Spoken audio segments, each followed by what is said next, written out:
Ніколасу, другу на схід.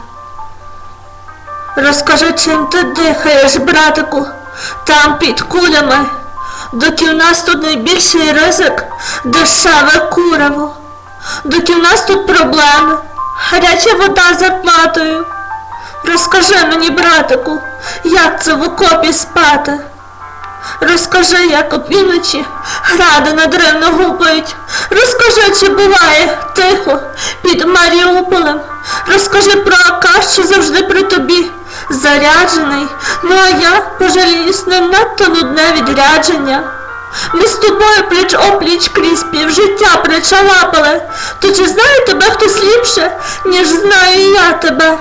Берці давлять, навколо гримить, та й форма не шовкова. Та ніколи не буду питати, чого пішов ти туди. Справедливість у тебе, як срібний стилет, загострена. Хіба міг хто чекати, що ти залишишся осторонь?